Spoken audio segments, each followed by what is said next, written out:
ഇതിനകത്ത് സസ്പെൻഷൻ ഒന്നുമില്ല. ഓക്കെ, ഇതിന് റൈറ്റ് ലെഫ്റ്റ് ഇട്ടാണ് ഇതിന് മൂവ്മെന്റ്. ട്രാക്ക് ബ്രേക്ക് കാര്യങ്ങളൊന്നും ഇല്ല കേട്ടോ, സിമ്പിളായിട്ട് മൂവ് ആവും. ഇതാണ് ഇതിന്റെ ബാറ്ററി കമ്പാർട്ട്മെന്റ് വരുന്നത്. നേരത്തെ കാണിച്ച പോലെ തന്നെ ഇതിനും റീചാർജബിൾ ബാറ്ററി തന്നെയാണ്.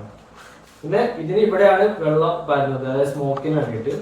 അതാണ് ഡിഫറൻസ് ഒന്നുള്ളത്. ബാക്കി ഇത് രണ്ടും അത്യാവശ്യം നല്ല പ്ലാസ്റ്റിക് തന്നെയാണ്. ഇത് കുറച്ചുകൂടെ ഭംഗിയുണ്ട് കാണാൻ. ഇതിന്റെ വൈറ്റ് ആണ് കേട്ടോ അവരുടെ സൈറ്റിൽ ഇപ്പോൾ അവൈലബിൾ ഉള്ളത്, റെഡ് ഇപ്പോൾ അവൈലബിൾ ഇല്ല. ഈ രണ്ടിന്റെ റിമോട്ട്, ഇത് റെഡിന്റെ റിമോട്ടാണ്. പ്രൊപ്പോഷണൽ സ്റ്റിയറിംഗും പ്രൊപ്പോഷണൽ ത്രോട്ടിലും ആണ്. എത്രയാണ് നമ്മൾ കൊടുക്കുന്നത് അത്രയും മൂവ് ആവുള്ളൂ. സ്റ്റിയറിംഗും അങ്ങനെ തന്നെ. 2 സ്പീഡ് ഉണ്ട്, ലോ ഹൈ. ഒരു സ്റ്റിയറിംഗിന്റെ ട്യൂണിംഗ് ഉണ്ട്, റൈറ്റ് ലെഫ്റ്റ്. ഇവിടെ ബാറ്ററി കമ്പാർട്ട്മെന്റ് 2 AA ബാറ്ററി. ഇതിന് എന്താ പറയാ, റൈറ്റ് ലെഫ്റ്റ്, അതുപോലെ തന്നെ സ്റ്റിയറിംഗ് കാര്യങ്ങൾ അത്ര ഇത് വരുന്നുള്ളൂ. പിന്നെ ഇത് സ്മോക്കിന്റെ ബട്ടണാണ്. പ്രസ് ചെയ്ത സ്മോക്കാണ്.